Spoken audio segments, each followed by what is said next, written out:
Bonjour à tous, et donc démarrons cette conférence qui va traiter du dérèglement climatique et comment donc va-t-il affecter votre futur job, puisque pour vous c'est dans quelques années maintenant. Donc nous sommes Arnaud et Gilles de l'association Les Shifters. C'est une association de bénévoles qui œuvre pour diffuser donc, notamment les conférences sur la décarbonation de l'économie française.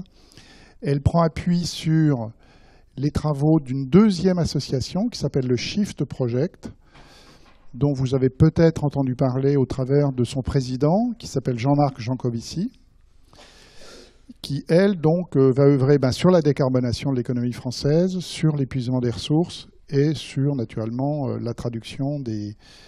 comment ce changement climatique va affecter nos modes de vie en général. Donc on va voir... La conférence va se dérouler en 3 temps. Un premier temps d'introduction sur qu'est-ce que le changement climatique. Bon, ça va vous rappeler peut-être des choses que vous avez déjà vues, c'est un peu une redite.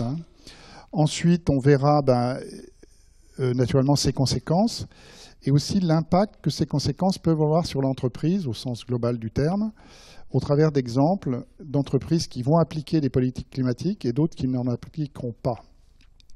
Et on terminera par une petite synthèse sur comment vous pourriez agir pour vous-même, mais aussi pour les entreprises dans lesquelles vous allez travailler, pour accompagner ce mouvement de changement.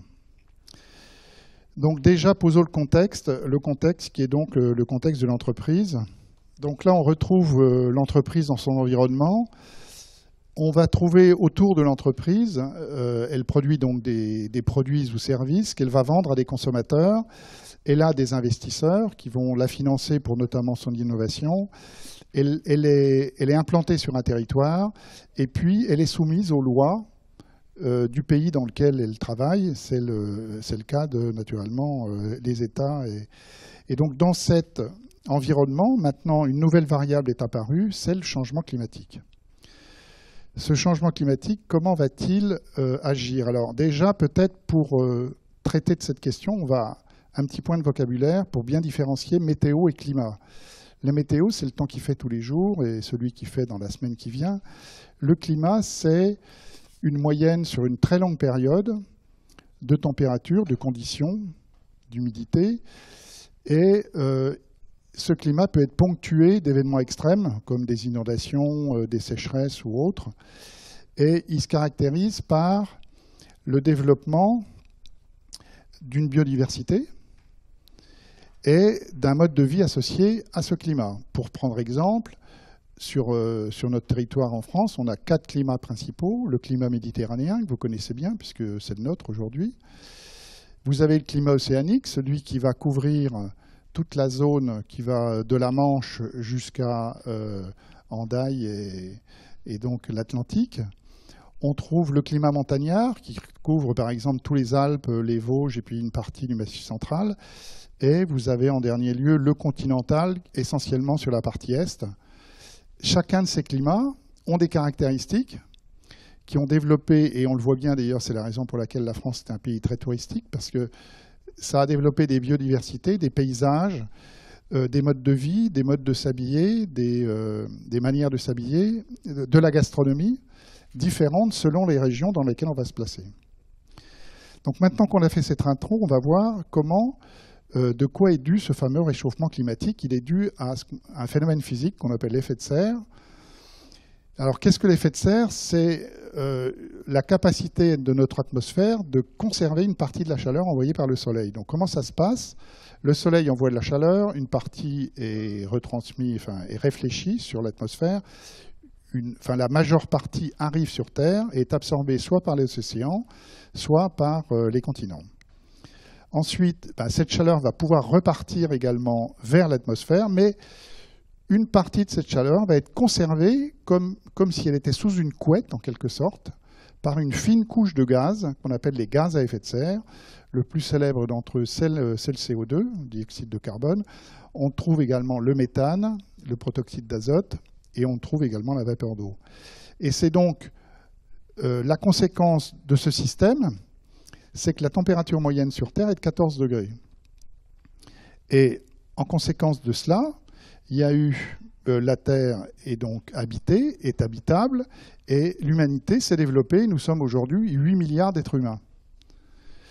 Donc, vous allez me dire, mais c'est quoi le problème? Le problème, c'est qu'on s'est développé, et notre mode de vie, même actuel, dépend d'énergie, et principalement d'énergie dite fossile. Alors fossile, pourquoi? Parce qu'on l'extrait de la Terre, et les 3 énergies fossiles sont le gaz, le pétrole et le charbon.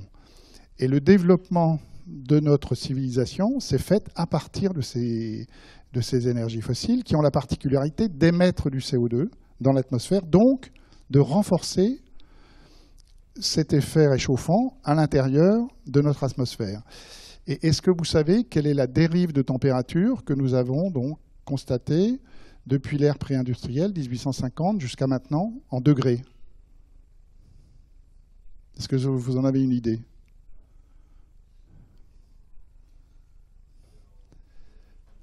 Combien? 3? Non, alors 3 degrés, espérons qu'on n'y arrivera jamais, parce qu'aujourd'hui, la dérive de température, c'est 1,3 degrés, 1,3, depuis l'ère pré-industrielle. Alors, pour ça, pour essayer de voir donc comment ça s'est passé, on a inventé un outil qui s'appelle l'empreinte carbone, qui permet de mesurer ce qu'on envoie sur l'atmosphère. Et ça, c'est l'empreinte carbone du Français moyen. C'est 10 tonnes d'équivalent CO2 par an. C'est-à-dire que nous, enfin le Français moyen en général, il émet sur une année 10 tonnes de CO2 dans l'atmosphère. Et ces 10 tonnes vont rester plusieurs centaines d'années dans l'atmosphère. C'est un stock qui est permanent. Et ça réchauffe effectivement notre atmosphère. Donc cette empreinte carbone de 10 tonnes, elle est principalement due à la mobilité, c'est la première cause. Ensuite, c'est l'alimentation. Ensuite, c'est les biens de consommation. Ensuite, c'est les logements. Et enfin, c'est les services collectifs du type santé, justice, etc. Alors, la Terre a cette particularité, c'est qu'elle a ce qu'on appelle les puits de carbone. C'est-à-dire que le CO2 qui est émis par nos activités, par exemple, va être absorbé, soit une partie va être absorbée soit par les océans, soit par la végétation, par la photosynthèse. Et sur notre territoire, la mobilité que nous avons, en termes d'émissions, correspond à notre puits de carbone. C'est à peu près donc 2600 kilos sur l'année. Donc il faudrait, si on voulait ne pas contribuer au réchauffement climatique, que notre empreinte carbone soit égale à l'équivalent de ce qu'est notre puits de carbone en France, c'est-à-dire 2600 kilotonnes, enfin 2600 kilos par an et par individu. Tout le complément part dans l'atmosphère et va donc accentuer ce phénomène de réchauffement. Alors, vous allez me dire 1,3 degré par rapport à la différence qu'il existe en température entre ce qu'on connaît par exemple en Provence entre l'été et l'hiver. En hiver, il peut faire 10 degrés. En été, il peut faire jusqu'à 35. Ça fait un delta de 25. Donc 1,3 degrés, est-ce que c'est vraiment important? Donc pour comprendre cela, on va retourner vers le passé et on va prendre cette Terre qui est la Terre il y a 10 000 ans. C'est la Terre lors de la dernière période glaciaire.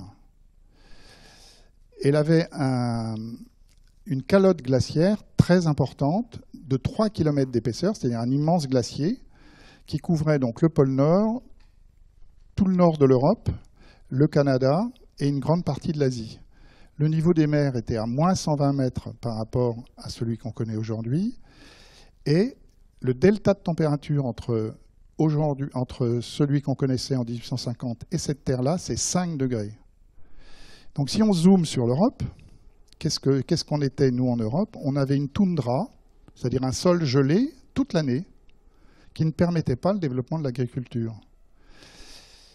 Donc, cette terre était quasiment inhabitable. Les scientifiques nous disent qu'à cette période-là, il y avait quelques milliers de personnes, 100 000 personnes à peu près, sur la surface de ce qu'est aujourd'hui la France. Aujourd'hui, simplement à Toulon, nous sommes déjà 177 000. Et sur la planète entière, les scientifiques nous parlent de quelques millions de personnes, là où aujourd'hui nous sommes 8 milliards. Donc 5 degrés, c'est quoi?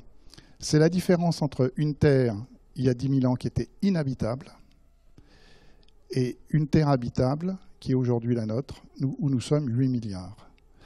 Donc maintenant, on va voir les événements, les conséquences de ce réchauffement climatique avec Arnaud.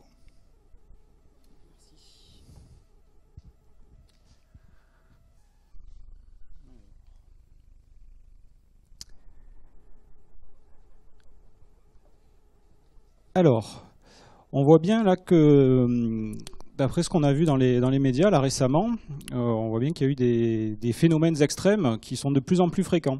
Donc là récemment, notre région a fait les frais de grandes inondations, on l'a vu. Et donc il va y avoir des augmentations de phénomènes extrêmes. On dit que depuis l'ère pré-industrielle, on va avoir 2,8 fois plus de canicules, 1,3 fois plus de précipitations intenses et 1,7 fois plus de sécheresse. Et si vous avez bien suivi, à peu près pour quel delta de température par rapport à l'ère pré-industrielle? Voilà, on était à 1,3 degré. Alors, cette slide dit 1 degré parce qu'elle se base sur le 6e rapport du GIEC qui fait l'étude sur des données un petit peu antérieures. Donc, c'était pour 1 degré. Donc maintenant, on va essayer de se projeter un petit peu dans l'avenir et de voir ce qui va se passer avec un monde à plus 3 degrés, qui risque d'être un monde qui est très très probable. Et là, d'après vous, quelles vont être les augmentations de tous ces phénomènes extrêmes? On a une idée? Non, effectivement, on n'a pas d'idée, on ne sait pas. On ne peut pas répondre à la question. Mais ce dont on est sûr, c'est que les augmentations vont être bien plus importantes que ce qu'on a vu.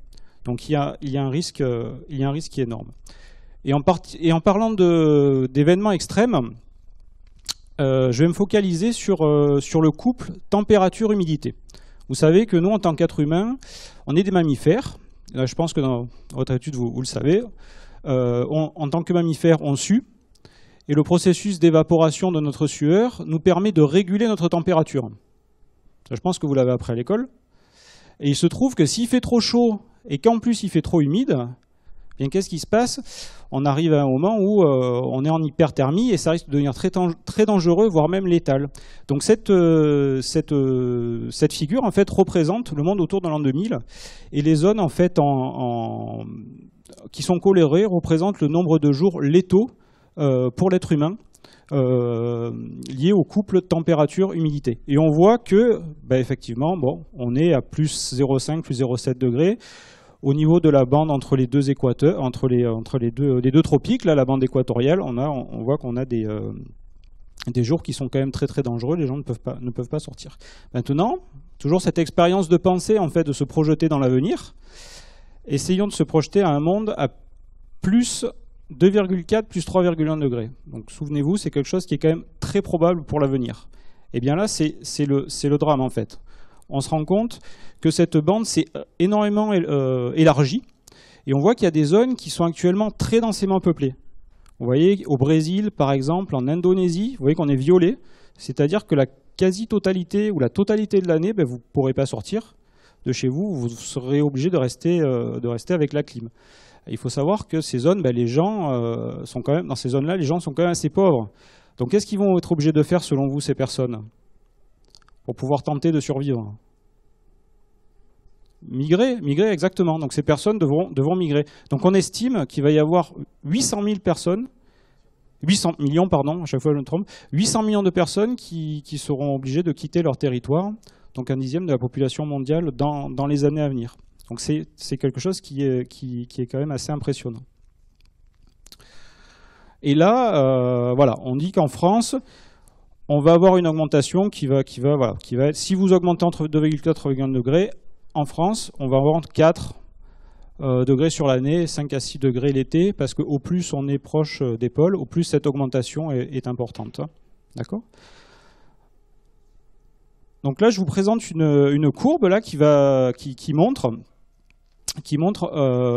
justement l'impact, qui va montrer l'impact entre l'augmentation des gaz à effet de serre et l'augmentation de la température.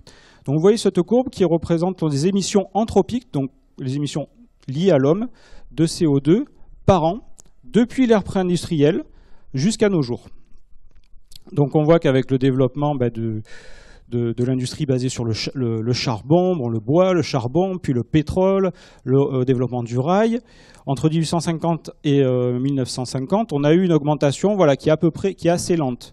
On a eu une rupture de pente pendant les 30 Glorieuses, avec le développement de la société de consommation, la voiture individuelle, voilà, les grands projets immobiliers, l'aviation, développement de la Chine, le numérique, et aujourd'hui, les IA génératives. Et donc, on voit qu'on a une augmentation de CO2 cumulée dans l'atmosphère qui est 2700 gigatonnes de CO2. Il y a un lien direct entre cette quantité cumulée de CO2 et la température. Et donc, on est à 1,3 degré, comme on l'a vu. On va essayer de se projeter un petit peu dans l'avenir et de se dire, si on continue à vivre comme aujourd'hui, à avoir la même activité économique, on continue sur d'autres lancées. D'après vous, en 2100, on va avoir quelle augmentation de température? On continue avec cette bonne droite là qui monte. Pardon? On dépasse les 70 degrés? Ah oui, on dépasse les 70, ouais, c'est ça. Oui, et du coup, en degrés, bon, je vous donne la réponse, ça fait entre 3 et 5 degrés. D'accord? Ok. Alors, bon, on espère qu'on ne va pas y arriver à ce point-là, notamment parce qu'il y a eu un premier pas, on va dire, qui a fait date, qui s'appelle l'accord de Paris, lors de la COP 21. Et est-ce que vous savez en quoi il consiste? Alors c'est un premier pas, hein, effectivement, mais vous avez une idée? Oui?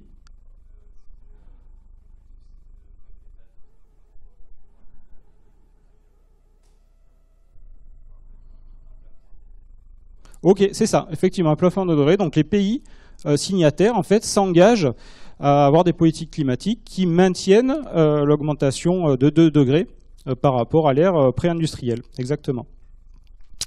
Et donc pour respecter ces 2 degrés, en fait, il nous reste, entre guillemets, un bonus à émettre entre 600 et 800 gigatonnes de CO2. Donc supposons que cette fois-ci on vive avec le même niveau de vie qu'aujourd'hui, eh bien, combien de temps il nous resterait encore à vivre comme aujourd'hui avant de totalement stopper notre consommation et nos émissions de CO2? Un petit calcul. Il y a toutes les infos dans la slide. Donne la réponse? 50 ans? Non. Vous faites 40 gigatonnes divisé, pardon, je fais l'inverse. En plus, je suis ingénieur, c'est bon. Vous faites entre 600 et 800 gigatonnes et vous le divisez par la consommation annuelle, 40 gigatonnes, et vous obtenez entre 15 et 20 ans. Et donc après, on stoppe tout. Et on voit très bien que ce scénario-là, il n'est pas du tout vivable. Il n'est pas du tout vivable. Donc, ce qui est proposé pour l'accord de Paris, en fait, c'est qu'en France, on ait la neutralité carbone d'ici 2050. Et pour avoir cette neutralité carbone d'ici 2050, ce qui est proposé, c'est une pente en exponentielle décroissante, comme ceci, là, ce petit skieur là qui va tout chousse, qui est une pente où on réduit de 5 à 6% par an les émissions de gaz à effet de serre, de telle sorte à avoir 65% de réduction d'ici 2050. D'accord? Donc vous allez me dire, bon, c'est facile 5 à 6%, mais 5 à 6%, c'est la réduction qu'on a eue lors du Covid. Et le Covid, c'était quand même une période qui était assez difficile. Et il faudra un Covid de plus chaque année. Donc vous voyez que le défi est quand même assez important. Alors, en réalité, ce qui va se passer, c'est qu'on va se trouver entre 2 scénarios. Un scénario qu'on pourrait qualifier de scénario business as usual. Donc, c'est-à-dire, on continue à vivre un petit peu comme aujourd'hui. Et là, vous allez avoir une augmentation entre 2,8 et 3,9 degrés, c'est le scénario rouge, et le scénario vert, qui est le scénario COP, c'est-à-dire que tous les pays respectent les engagements qui se sont fixés lors de l'accord de Paris. Donc là, on voit que le scénario vert, bon, on voit qu'on aura une augmentation entre 2,4 et 2,9 degrés. Et là, si vous avez bien suivi, il y a peut-être une petite erreur dans le raisonnement. Est-ce que vous la voyez? Non? Bon. Vous voyez bien que si on respecte le scénario COP, eh bien on dépasse les 2 degrés. Donc malheureusement, même si les pays respectent leurs engagements climatiques, eh bien on va dépasser ces 2 degrés. Donc maintenant, on va voir un petit peu ce qu'il en est pour les entreprises et quel est l'impact sur l'économie des entreprises.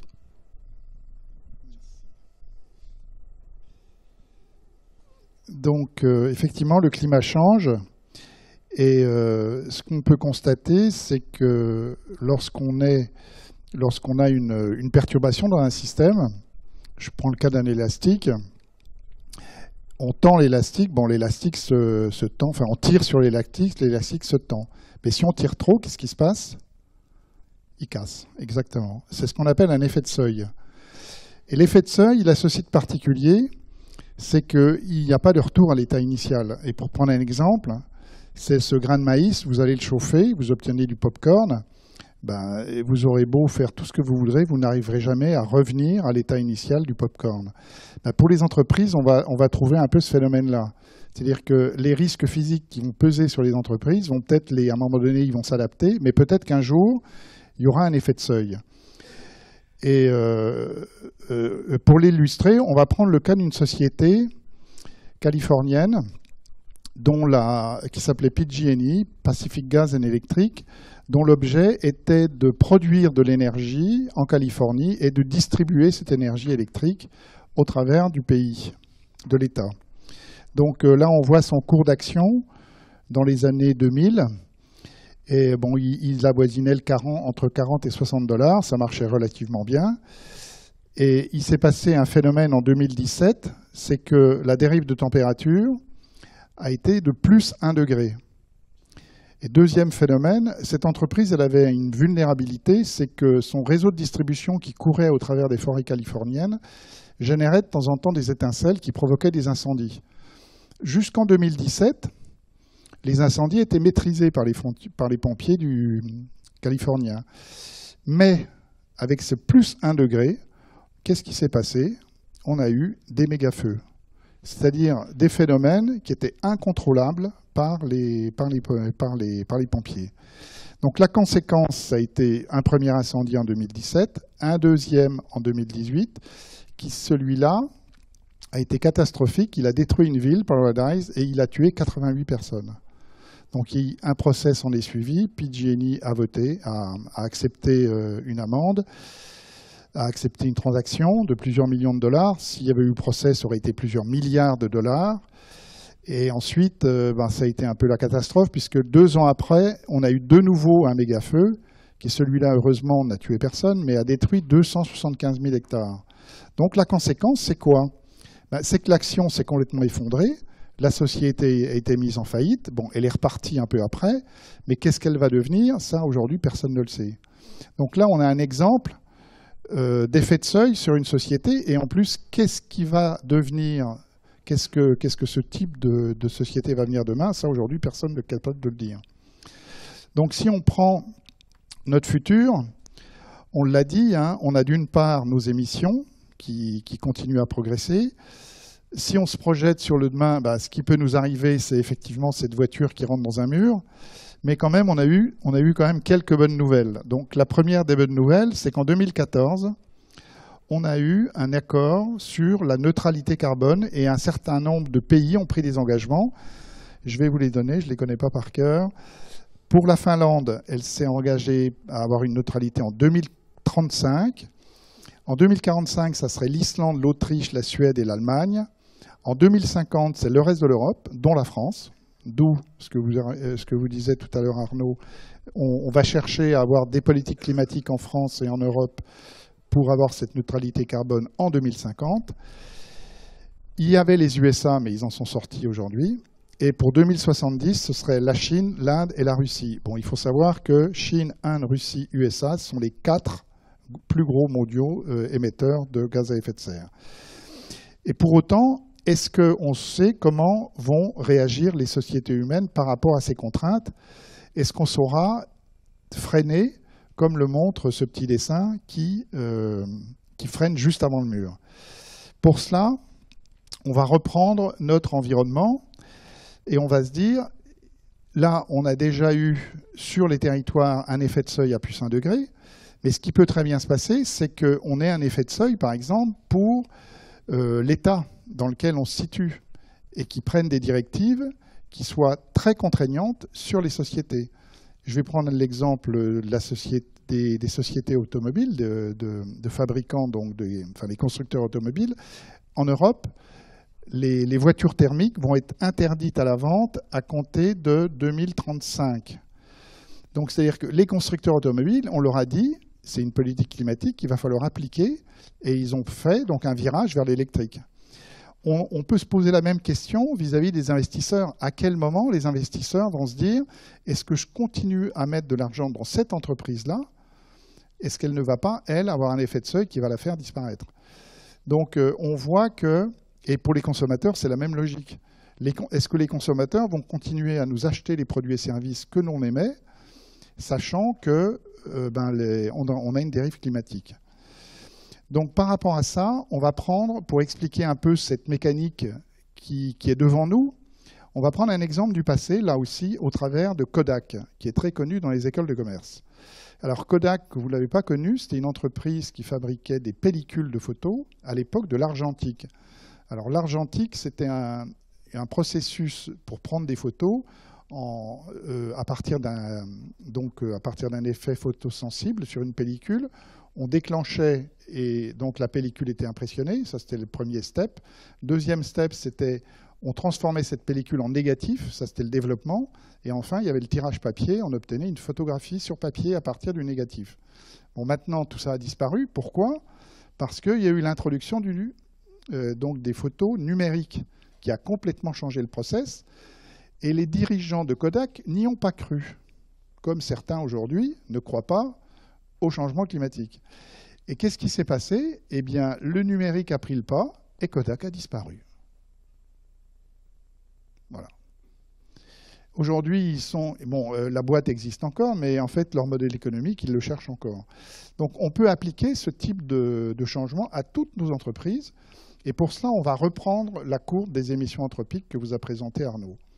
Donc, le stock, il est derrière nous. On va prendre 3 scénarios. Le scénario, on l'a vu, qui est celui où on continuerait sans se préoccuper. On est à plus 3, plus 5 degrés. Les risques qui vont peser sur les entreprises sont des risques physiques, comme celui qu'on a vu avec l'effet de seuil de PG&E, et ils vont être extrêmement importants. Premier type de risque. Deuxième risque, si on prend le deuxième scénario, qui est le scénario vertueux, scénario, on va l'appeler accord de Paris, on a des politiques climatiques qui nous permettent de rester en dessous des 2 degrés de dérive. Là, ça va être essentiellement des pressions de transition. C'est-à-dire, c'est comme cette politique qui va consister, par exemple, à faire disparaître les véhicules thermiques. Les constructeurs automobiles, c'est une sacrée pression qu'ils ont sur le dos. Ils sont obligés de se transformer complètement. Ça, c'est le deuxième exemple.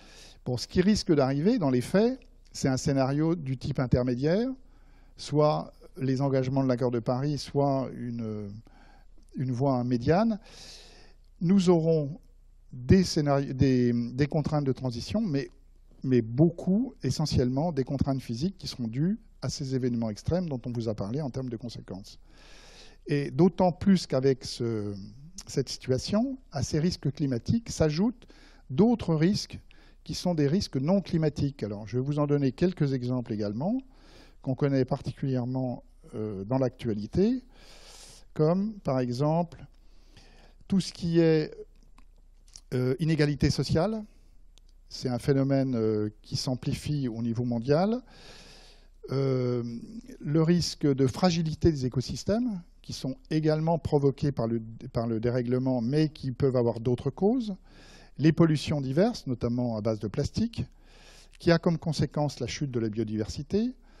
Des pratiques agricoles qui sont non durables, qui sont trop incentives pour les sols. Des conflits d'usage pour les ressources, ce qu'on connaît particulièrement dans le Var avec le conflit d'usage sur l'eau. Donc tous ces aléas, ils ont des impacts et ils peuvent rentrer dans le cocktail qui fait qu'in fine, eh bien, on a un impact sur l'économie et les finances, également sur la santé des individus, sur les infrastructures. On a vu les catastrophes de la Roya qui ont détruit les routes, qui ont détruit des maisons, qui ont détruit des entreprises aussi, et naturellement sur notre alimentation.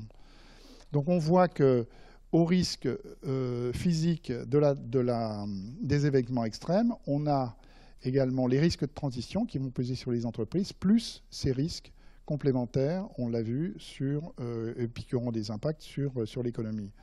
Donc c'est un paysage pas très facile. Alors, est-ce que les entreprises sauront s'y adapter, Arnaud? On va le voir. Alors tout d'abord, ce qu'on peut dire, c'est que les entreprises, par nature, ne sont pas contre l'environnement. Ça, c'est une chose.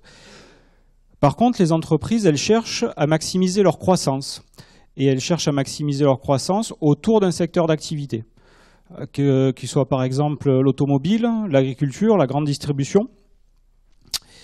Et dans leur croissance perpétuelle, leur spirale grandissante de productivisme et consumérisme, eh bien, il y a un petit nouveau qui arrive, un nouvel acteur. Et ce nouvel acteur, en fait, c'est le dérèglement climatique.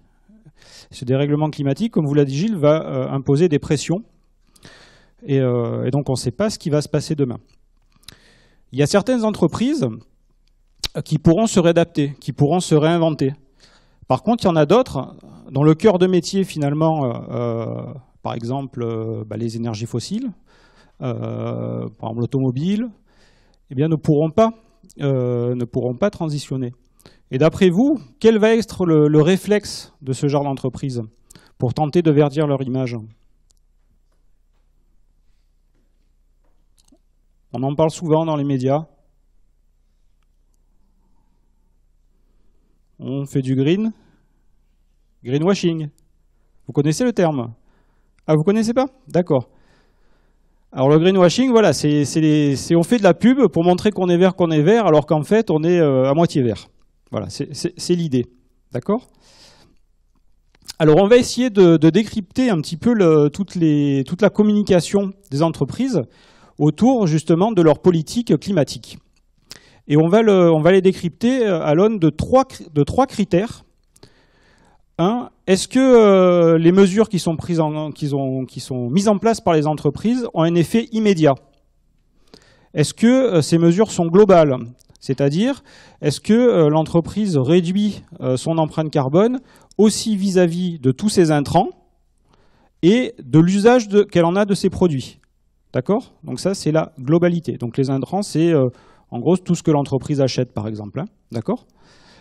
Et est-ce que cette mesure est généralisable? C'est-à-dire, si on l'applique à tout le secteur en question, est-ce qu'on a effectivement une baisse, d'accord, des émissions de gaz à effet de serre? Donc on va se focaliser sur une première annonce d'une entreprise, une compagnie aérienne, qui annonce une réduction de 50% des émissions de CO2 d'ici 2030 par passager, par kilomètre par rapport à 2005. Donc on va voir si ce message est cohérent vis-à-vis de nos trois critères. Alors, on va d'abord le recontextualiser dans le marché, dans le secteur des transports aériens. Et on sait que le secteur des transports aériens est en croissance. Hein, on voit une belle croissance limite exponentielle, ici. Donc, notre entreprise part de 2007. On va dire que là, elle émet dans l'atmosphère 5 unités. Hein, donc, ne vous préoccupez pas de l'ordonner, elle émet 5 unités. Maintenant, on a une augmentation du trafic aérien qui a été de 3 jusqu'en 2030. Si jamais notre entreprise fait une réduction de 50%, d'accord, de ses émissions de gaz à effet de serre, alors que l'augmentation a été d'un facteur 3, petit calcul rapide, finalement, on a une baisse ou une augmentation? Une augmentation. De combien? Je donne la réponse, attention. 1,5. 1,5, oui, de plus 50%. D'accord? 0,5 x 3. Bon, ok. Donc on voit clairement que la mesure n'est pas du tout généralisable. Donc premier exemple. Ensuite, deuxième exemple. Une autre entreprise de livraison à domicile, très certainement que tout le monde connaît, dit qu'elle va faire un programme zéro émission. Et elle dit qu'elle va compenser, elle va faire une compensation carbone en reforestant la Colombie, en faisant de la production écologique de luzerne en France, en faisant de la production de biogaz et d'engrais naturels au Cambodge. Voilà. Donc en fait, elle fait de la compensation. Donc est-ce que c'est vraiment de la zéro émission? Non. En fait, c'est de la zéro émission nette. Donc première chose, c'est de la zéro émission nette, puisqu'elle compense ce qu'elle émet. Ensuite, poussons l'analyse un petit peu plus loin, à l'aune de nos 3 critères. Donc on sait, vous avez vu la courbe précédente, que les émissions mondiales en 2019 sont de 40 gigatonnes de CO2, que le stockage de la... Alors, on sait aussi que le stockage de carbone de la forêt, il y a à peu près de 8 tonnes de CO2 par hectare et par an, que la durée de croissance d'une forêt de moyenne est à peu près de 100 ans, que les arbres, en fait, ils absorbent le CO2 à peu près dans le milieu de leur vie. Donc, et puis après, quand ils ont fini de grandir, finalement, ils absorbent pas forcément, c'est pas un vrai puits de carbone. Et bien, quand on met tous ces paramètres ensemble, on se rend compte finalement qu'il faudrait planter 5 fois l'Europe tous les 100 ans. Alors 5 fois l'Europe tous les 100 ans, ça fait quand même un tiers des terres émergées à l'échelle mondiale, et ça fait 120% de la surface actuelle de forêt dans le monde. Donc d'après vous, est-ce que c'est généralisable? Ah non, pas du tout. Donc c'est... Voilà. Alors un autre cas, le carbon credit. Est-ce que vous avez entendu parler du carbon credit? Donc il faut savoir que les entreprises, en fonction de leur taille, de leur domaine d'activité, de leur zone géographique, en fait aussi, ont des quotas de carbone, ok, qu'elles ne peuvent pas dépasser. Sinon, elles ont des amendes, ou alors il y a tout un marché du carbone.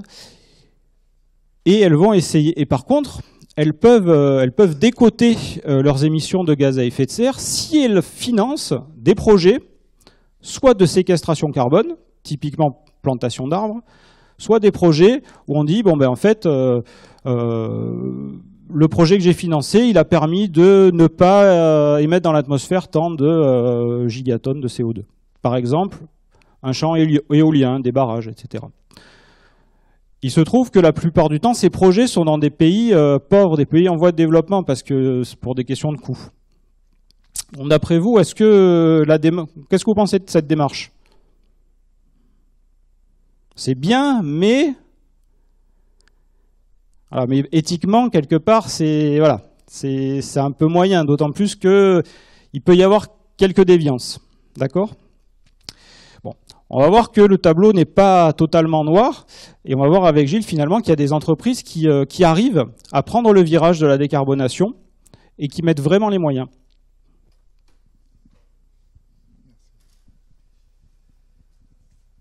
Alors, effectivement, si on reprend l'ensemble des boîtes, l'ensemble des entreprises, on voit bien qu'appliquer une politique climatique, c'est pas facile, et que la plupart, en tout cas aujourd'hui, elles appliquent des politiques qui sont plus du greenwashing qu'une véritable baisse qui soit, donc, comme le rappellent ces critères, immédiate, c'est-à-dire que dès que la mesure est en place, la courbe descend, la courbe d'émission descend.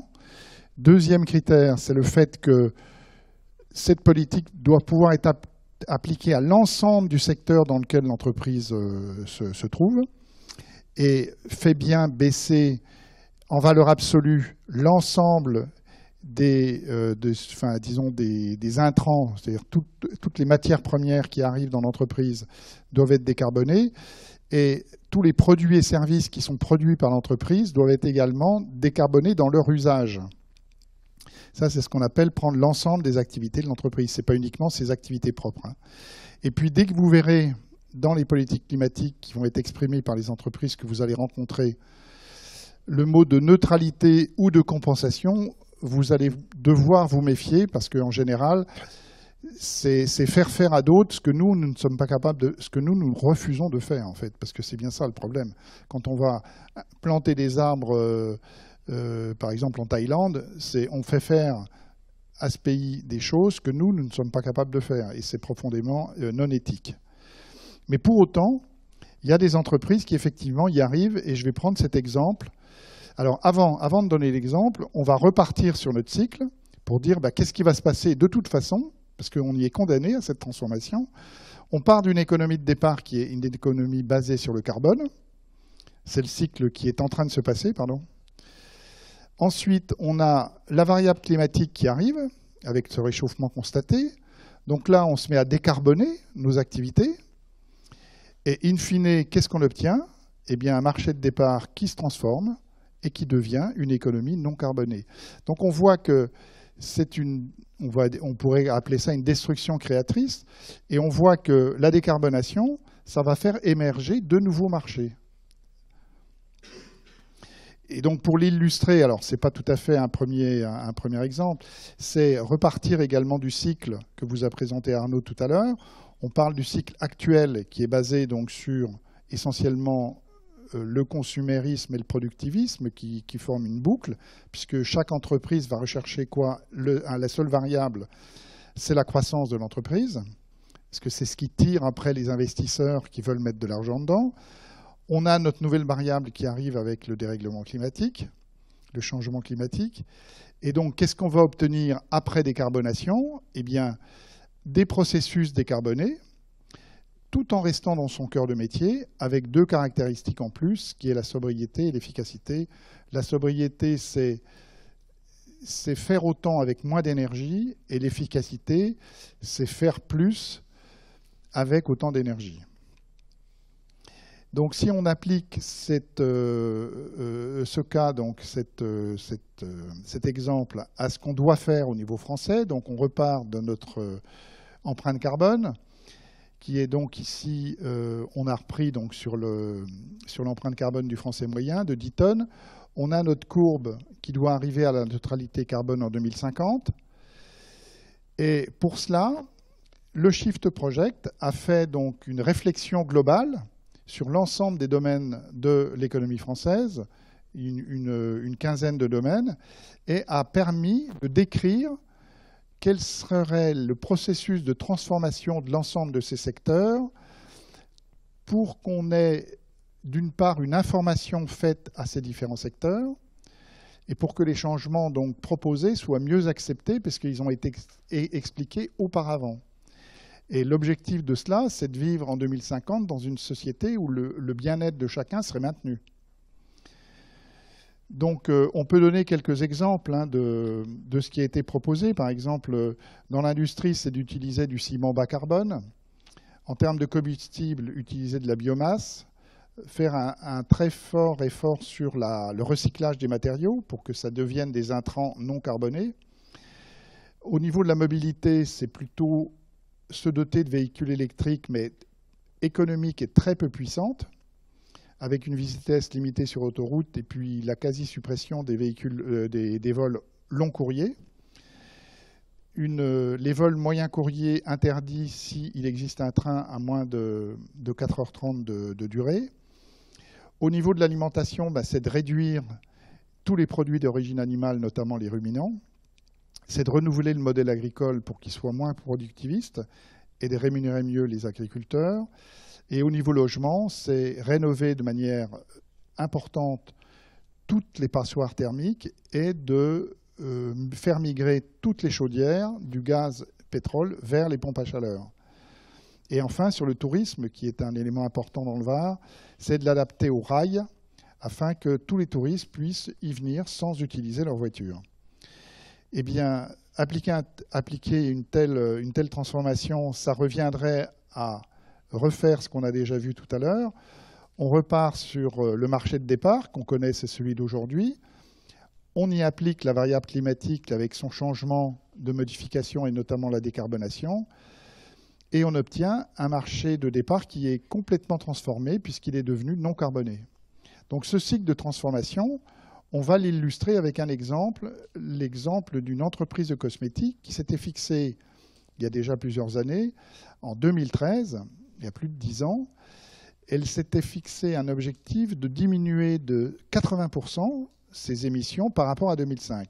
Alors sur le cœur de son métier, c'est-à-dire ses usines et tout ce qui était sa distribution. Donc quel était son modèle? ces usines étaient principalement en Italie, avec des machines-outils relativement vieillissantes et assez gourmandes en énergie. Tout ce qui était alimentation électrique venait du réseau italien, qui est très fortement carboné, puisqu'il est fait à partir de gaz. Tout ce qui était intrant était sous-traité, c'est-à-dire toutes les matières premières. Ici, c'était les flacons. Ensuite, tout ce qui était eau également était pris à partir du réseau communal d'eau. Et ensuite, l'eau usée repartait aux égouts. Et enfin, pour les emballages de ces produits cosmétiques, ils étaient également sous-traités. Ils arrivaient, ils étaient utilisés dans l'usine. Une partie était jetée. Et enfin, les transports étaient également faits à partir de camions sur les produits fabriqués. Donc, il y a eu un effort de fait autour déjà des machines-outils qui ont été complètement renouvelés avec des processus beaucoup moins gourmands en termes d'électricité. Donc, ce qui a permis... Ensuite, il y a eu l'implantation de panneaux solaires sur les toits de l'usine, ce qui a permis d'avoir plus de 60% d'économie par rapport au réseau. Donc, on a tiré beaucoup moins sur le réseau électrique. Ensuite, il y a eu l'implantation d'une chaîne de fabrication des emballages à l'intérieur de l'usine, ce qui a permis de réduire les sous-traitances de création d'emballages. Et enfin, par rapport à la sécheresse, qui peut être un événement extrême du changement climatique, il y a eu un circuit d'eau autonome qui a été fabriqué spécialement pour l'usine. Et en voie de conséquence, ils ont obtenu des résultats en 2018, donc bien avant leur objectif, puisqu'ils s'étaient fixé un objectif en 2020.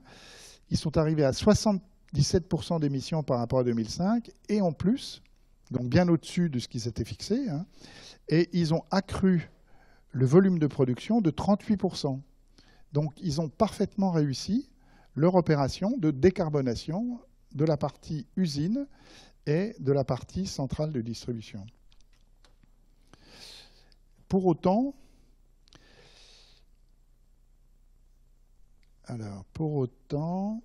je te laisse la main pour parler du bilan carbone de cette entreprise qui est manifestement très performante. Exactement.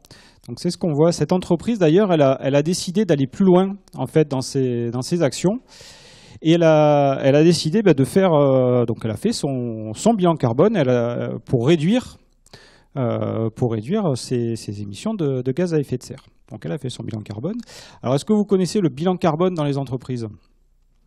Non ? Alors je vais vous expliquer le bilan carbone. En fait, toutes les entreprises font le compte de tout ce qu'elles émettent et la dépendance également aux énergies fossiles, la dépendance au carbone en fait. Okay ? Et donc ça se décompose en 3 scopes. Vous avez le premier scope qui sont les émissions directes. Donc c'est les molécules de CO2 et de gaz à effet de serre qui sont émises sur le lieu même de l'entreprise. D'accord ? Donc vous avez par exemple, si jamais vous brûlez de la biomasse ou vous brûlez du pétrole, les véhicules de l'entreprise également. Vous avez les énergies des réseaux. Donc vous avez un réseau électrique, réseau de froid, réseau de chaleur, etc.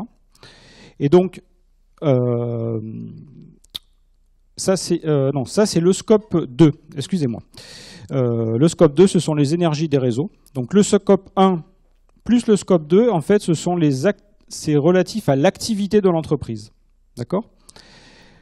Et ensuite, on a tout le reste, qui est le scope 3. Alors le scope 3, eh bien, il va concerner premièrement les transports, en amont dans l'entreprise et en aval également.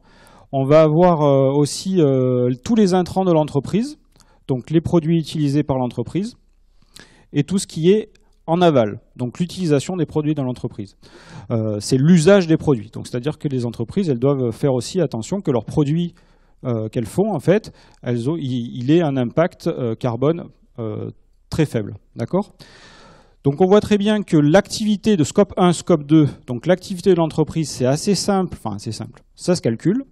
Et le scope 3, par contre, c'est quand même beaucoup plus difficile à calculer. Et on se rend compte que ce scope 3, c'est le plus important, en tout cas dans l'entreprise. Donc le bilan carbone, il représente la dépendance de l'entreprise au carbone. D'accord ? Alors, et puis on a les autres. et notre entreprise, voici les chiffres. Notre entreprise a réalisé son bilan carbone. Donc vous avez les chiffres. Ça, c'est vraiment le bilan carbone de l'entreprise dont Gilles vous a parlé tout à l'heure. Et on voit que l'activité de l'entreprise, ça représente 1% du bilan carbone de l'entreprise. Si vous avez bien suivi tout à l'heure, la réduction des émissions de gaz à effet de serre, elle a été faite sur quel scope? Scope 1, scope 2, scope 3, sur les 3? Exactement, sur scope 1 et scope 2, donc sur le bleu. Donc en fait, les réductions, elles ont été faites sur seulement un petit pourcent de son activité.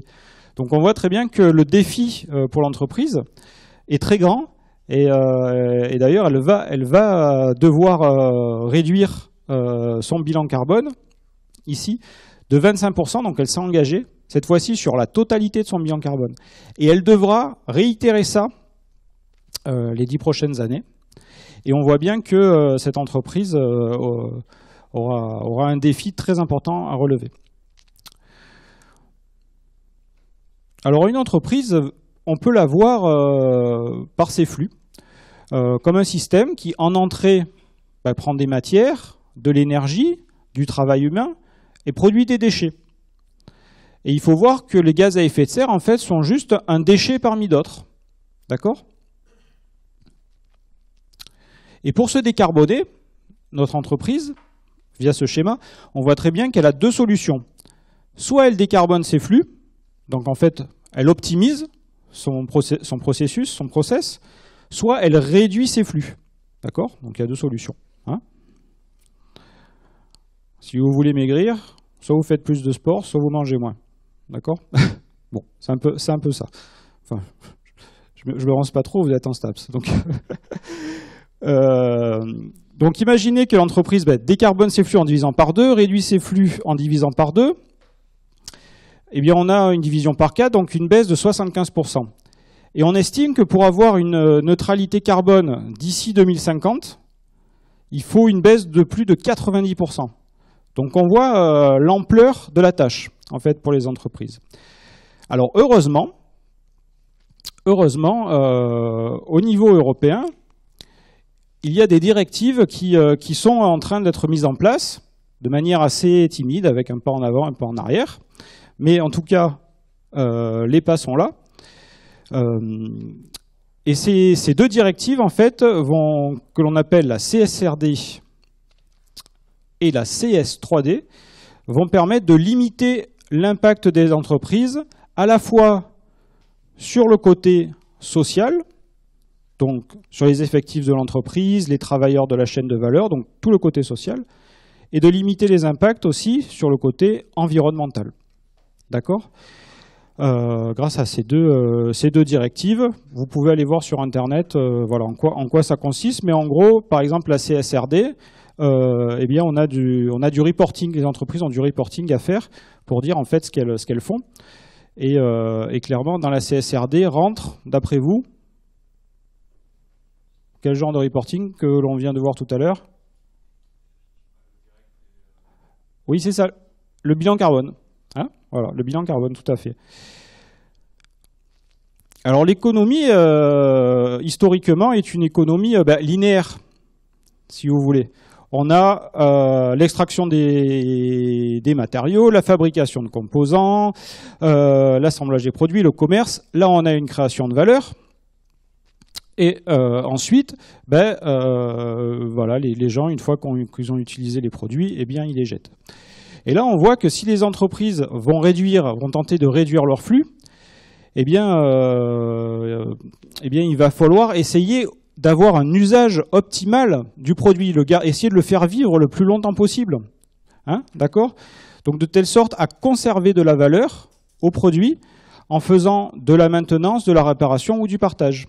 Et là, on arrive à une économie qu'on pourrait qualifier de circulaire, en opposition à l'économie linéaire, où on a un usage optimal du produit, et en fait, où on a à chaque fois des rebouclages en fait, du produit. Donc on a du remploi, de la redistribution, du reconditionnement, du réusinage, du recyclage, de la valorisation énergétique aussi. Et puis, on peut aussi réinjecter les déchets comme matière première. Donc là, on a un bouclage. Et effectivement aussi en amont, quand on design les équipements, les produits, on va essayer de faire en sorte qu'ils soient facilement recyclables, voilà, qu'ils aient ce côté-là. Alors, pour entamer cette transition, il va falloir créer un mouvement d'ensemble. Alors, il y a certains pays qui ont réussi, à travers un exemple. L'exemple, en tout cas en Norvège, de la transition assez rapide vers la voiture électrique. Alors, on sait très bien que la voiture électrique, ça a des avantages, des inconvénients. Si elle est trop grosse, effectivement, voilà, il y a des problèmes. Bon, on n'est pas là pour analyser précisément l'impact de la voiture électrique, mais ce qui est intéressant, c'est de voir ce changement. Donc, on voit que en Norvège, en 2010, on avait une quasi-totalité de véhicules thermiques. Et voilà, on voit très bien qu'on a beaucoup moins de véhicules thermiques. Et actuellement, le parc automobile en Norvège, c'est quasiment que de l'électrique. Alors, comment a fait la Norvège? Comment a fait la Norvège? Eh bien, en légiférant, en faisant déjà au niveau national, en disant on va taxer, par exemple, le greenwashing. Donc on revient à notre fameux greenwashing, on va taxer le greenwashing. On va mettre la gratuité des autoroutes, par exemple. Au niveau local aussi, il y a des politiques au niveau local, en mettant un petit peu des bornes électriques un petit peu partout, en mettant des couloirs, en disant que les voitures électriques pouvaient utiliser les couloirs de bus, et en mettant des parkings gratuits pour les véhicules électriques. Et grâce à ça, on a réussi à imposer la voiture électrique. Donc je vais laisser maintenant la parole à Gilles pour conclure. Oui, donc l'exemple norvégien nous montre bien que l'action est possible et qu'on peut donc décarboner, par exemple, la mobilité telle que ça a été montré ici. Et si on étend un peu plus le propos, vous-même, vous allez pouvoir agir en tant que citoyen. Donc comment ? La première action que vous pouvez faire, c'est de participer à des actions collectives qui traitent de la décarbonation, que ce soit des pétitions ou que ce soit des mouvements comme les shifters, ou que ce soit même des thèmes beaucoup plus locaux, comme par exemple chez nous, sur Toulon ou sur TPM, le développement des pistes cyclables ou le développement du tramway qui vous permettrait d'arriver à la fac sans être obligé de prendre votre voiture. Donc ça, c'est des thèmes sur lesquels vous pouvez, vous, en tant que citoyen, avoir une action directe et une action opérationnelle. Le deuxième thème, c'est naturellement le vote. On va rentrer dans les élections municipales.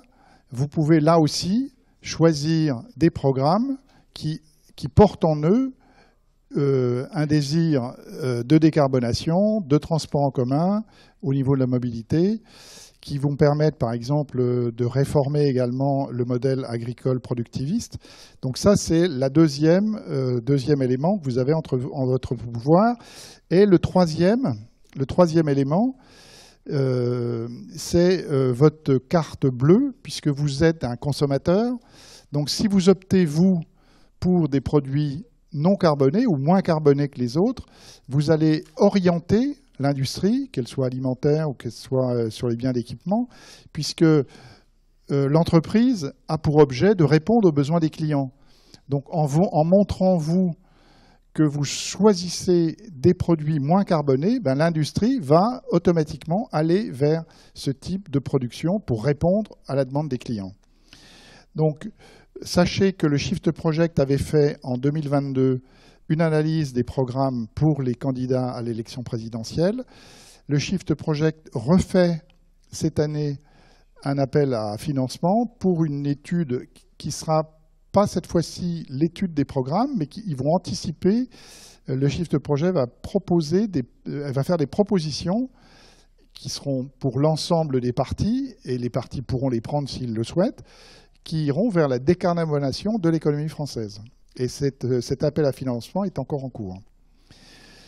Donc, vous, en tant que futur professionnel, donc vous êtes en étudiant actuellement, mais dans quelques années, vous allez devoir choisir une entreprise.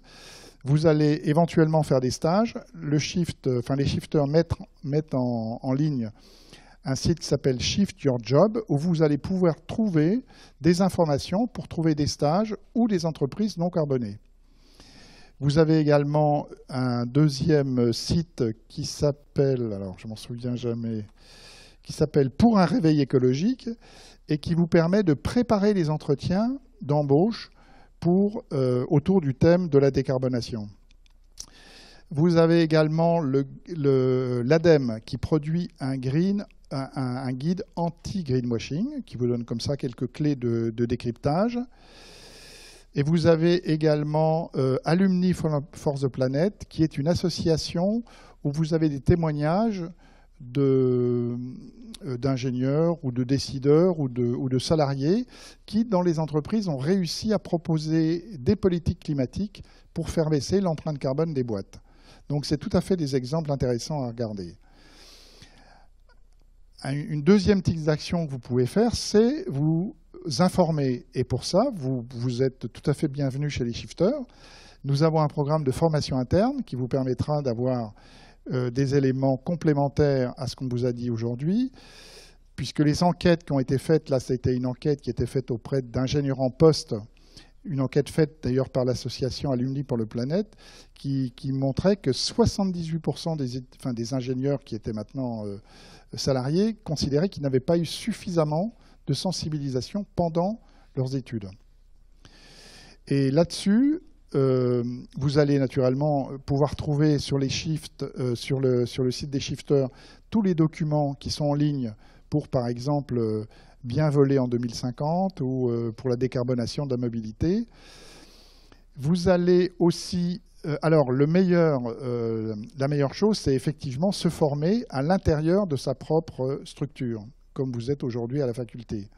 Donc pour cela, le Shift Project avait fait une analyse de ce qu'il faudrait faire au travers d'une école d'ingénieurs qui s'appelle l'INSA, mais qui est tout à fait reproduisible dans n'importe quelle structure, comme par exemple la fac de Lagarde. Et il faut procéder par étapes. Et la première étape, c'est de faire ce qu'on appelle un diagnostic de maturité, pour voir si votre cursus aujourd'hui, il est mature par rapport à cette sensibilisation sur le changement climatique et sur cette sensibilisation aux politiques climatiques liées à la décarbonation. Donc, la question que je souhaite vous poser maintenant, c'est est-ce que vous êtes partant pour faire un état des lieux de maturité sur votre faculté et dans les différentes sections dans lesquelles vous faites des études? Est-ce que vous seriez partant? Et ça, c'est la première action que vous pouvez faire à l'intérieur de votre structure. Vous formez un petit groupe de travail. Vous dites, est-ce que par rapport à ce qui va se passer, par rapport à ce qui se passe sur le changement climatique, est-ce que je suis suffisamment sensibilisé? Est-ce que j'ai les clés pour comprendre ce qui est en train de se passer et de ce qui va se passer dans le domaine d'activité qui sera le mien dans quelques années? Et fort de ce diagnostic, vous irez voir vos professeurs, la direction, et vous pourrez comme ça, ensemble, améliorer la sensibilisation sur ce phénomène qui arrive et qui va être de plus en plus présent. Voilà, j'en ai terminé et c'est Arnaud qui va conclure. Oui, vous inquiétez pas, il reste juste une slide. Hop. Juste pour la slide de fin, qui vous propose tout simplement, en flashant le petit QR code, de donner votre opinion sur nos conférences. C'est très important pour nous, de telle sorte à remonter les informations à l'association pour pouvoir les améliorer, essayer de les rendre beaucoup plus intéressantes, peut-être beaucoup plus interactives. Peut-être voilà, il manque des informations, il y a peut-être trop d'informations à certains endroits. Mais voilà, c'est très très important. Et aussi, si vous souhaitez nous rejoindre les shifters, vous pouvez scanner éventuellement le deuxième QR code. Voilà. On sera très content de vous avoir parmi nous. Merci beaucoup. Et est-ce qu'on a le temps pour des questions? Ah oui, donc... allez, donc si vous avez des questions, il n'y a pas de souci, je passe dans les rangs avec le micro. Ah, il y en a un autre. Ah, c'est parfait. J'ai une question par rapport au diagramme avec l'anthropologie. on observe sur les modèles une baisse au début, puis une remontée. À quoi c'est dû en fait C'est sur lequel diagramme du coup C'est au milieu de la conférence. Celui qui des émissions de gaz à effet de serre. C'est ça. Alors. C'est celui-là ? C'est après, juste après. Juste après. Ah oui. Oui. Oui, sur les prédictions en fait. C'est ça. Ouais, sur les prédictions. Eh bien, c'est une très très bonne. Ouais, je sais pas si. Ouais, le scénario vert. Même le orange, on voit après une petite descente. Oui, on voit après une. Alors, pour moi, ça, c'est la traduction des engagements qui ont été pris par les pays en 2014 sur la neutralité carbone et sur l'accord de Paris en 2015. C'est-à-dire que les pays sont engagés, même si ce n'est pas contraignant. On sait qu'un certain nombre de pays ont des politiques climatiques. À chaque COP, elles indiquent ce qu'elles ont fait, et c'est mesuré en termes de baisse, et ce qu'elles ont prévu de faire dans les années à venir. Et ensuite, les scientifiques compilent toutes ces données et font ces scénarios. Et donc, pour moi, le plateau, c'est la traduction de ce qui a été engagé en 2014 autour de la neutralité carbone. Et la baisse du scénario vert, par contre, c'est plus une hypothèse.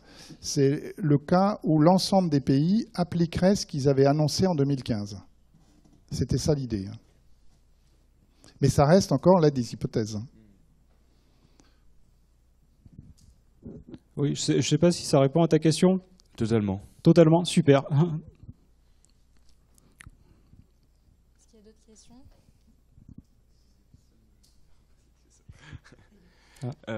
J'avais une question par rapport à la Norvège. Vous avez un peu vendu les mérites de la Norvège avec son système de voitures électriques. Mais quand on regarde l'électricité produite par la Norvège, il y a 50% qui est produite par les énergies fossiles et 50% par les énergies renouvelables, dont la majorité en hydraulique. Finalement, est-ce que vaut mieux passer à l'électrique, quitte à produire de l'électricité fort carbone finalement, ou alors vaut mieux rester au thermique? Alors oui, alors là, c'est vrai que la slide, je partage un peu ta surprise un petit peu.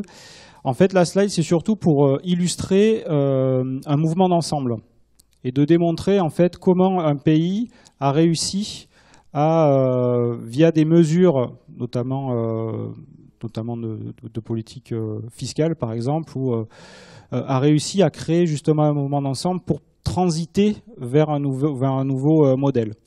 Mais effectivement, tu as entièrement raison.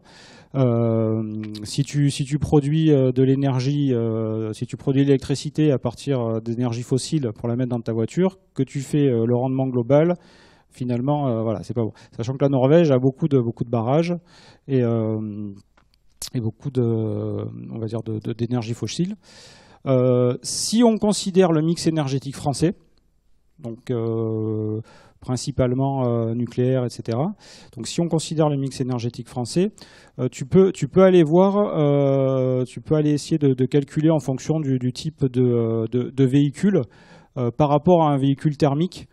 Finalement, combien tu gagnes en termes d'émissions de gaz à effet de serre. Donc il faut savoir qu'un véhicule électrique, pour sa fabrication, a une empreinte carbone qui est bien plus importante qu'un véhicule thermique. D'accord ? Mais ensuite, à l'usage, le véhicule électrique, en fonction du mix énergétique, pour le mix énergétique français en tout cas, si c'est une petite voiture, a une émission qui est moindre. Donc en fait, il y a deux droites. Si tu veux, il y a deux droites. Il y a une droite la droite de la voiture, électrique où tu démarres haut avec une grande empreinte carbone et puis tu as une droite qui augmente pas énormément. Et ensuite, on a la voiture thermique où on est beaucoup plus bas, mais par contre, on monte en flèche. Et donc au point d'intersection, c'est là où on a l'équilibre à peu près, où on se dit, est-ce que c'est mieux d'avoir une voiture thermique ou une voiture électrique ? Et il se trouve que si on a des très grosses voitures, genre... voilà, qui arrive. Voilà, on n'y arrive jamais. On arrive, je crois, c'est 200 000 km ou un truc comme ça, quoi. Donc en fait, la voiture, elle est en sa fin de vie. Si on est sur une toute petite voiture, on est aux alentours des 10-15 000 km. Donc la morale, en fait, c'est que dans le mix énergétique français et pour une toute petite voiture, l'électrique a du sens. Voilà. C'est...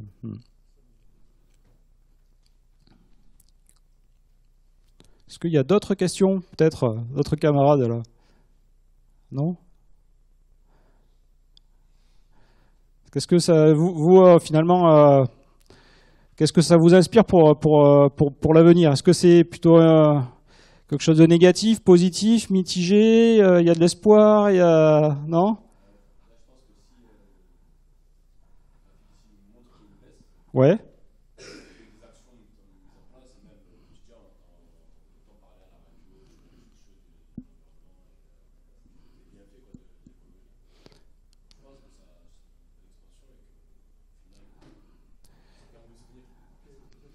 Plutôt optimiste. Ça, c'est pas mal. Donc il y a des mesures, d'après toi, il y a des mesures quand même qui sont prises, même si quelquefois on peut les juger un petit peu timides, mais à long terme, on va quand même aller sur du mieux. Ok.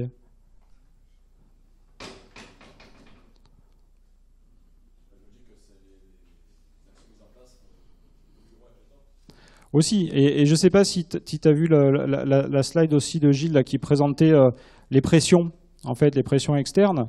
C'est qu'à un moment donné, effectivement, tu vas avoir des pressions environnementales qui vont faire que naturellement, on va être obligé de s'adapter. On va être obligé de faire preuve de ce qu'on appelle la résilience, en fait. Voilà.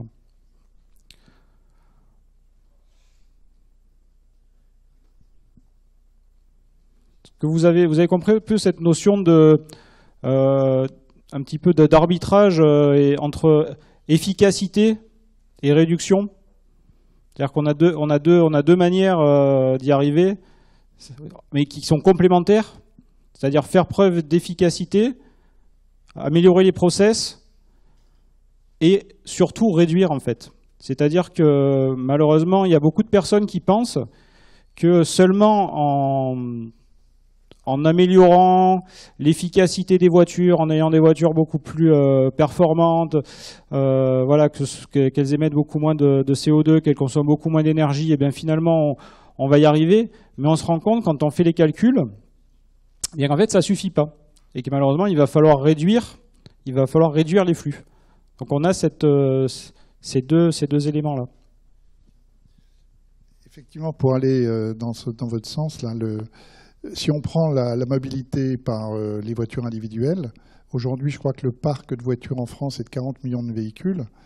Quand on aura fait la transition sur la mobilité individuelle, on n'aura pas 40 millions de voitures électriques. Puisque d'une part, on a un phénomène d'attrition des ressources pour fabriquer ces véhicules, et c'est notamment les batteries.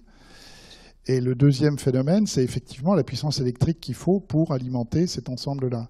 Donc ça veut dire qu'au-delà même du changement de motorisation, passer du thermique à l'électrique, on aura aussi un changement de manière d'utiliser une voiture. On aura peut-être moins de voitures individuelles et plus de voitures partagées entre plusieurs, un petit peu comme le Vélib ou un petit peu comme des ressources partagées. Et chacun n'aura peut-être plus le même modèle de fonctionnement avec une voiture qu'on l'a aujourd'hui. Donc il y a un double changement. Il y a un changement de techno, mais il y a aussi un changement de la manière dont on va utiliser les objets fabriqués.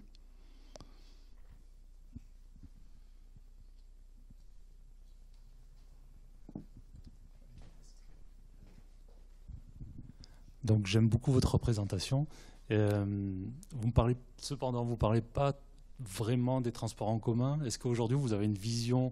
Est-ce que la société va changer? Est-ce qu'on va abandonner le modèle individuel, voiture individuelle, pour revenir peut-être à ce qui existait auparavant et voilà.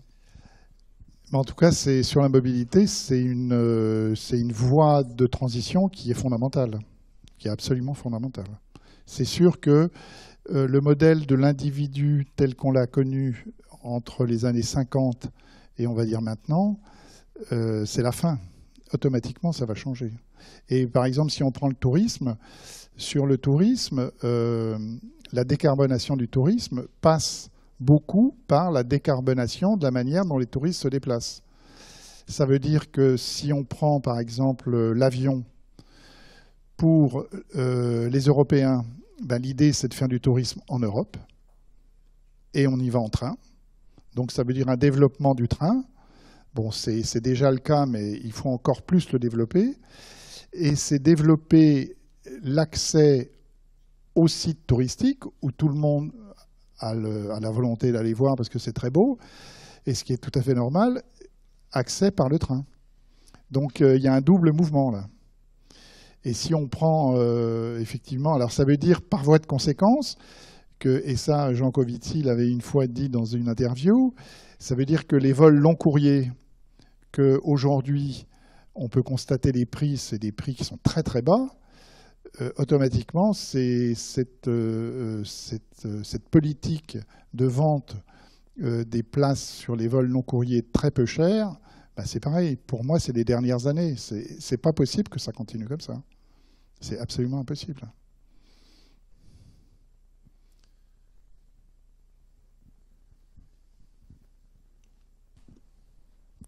J'avais une question plus par rapport au greenwashing et au lobbying. Est-ce que vous pensez que la politique française pourrait permettre pas d'arrêter totalement ça parce que ce serait impossible, mais au moins de limiter, de faire des lois pour limiter ça?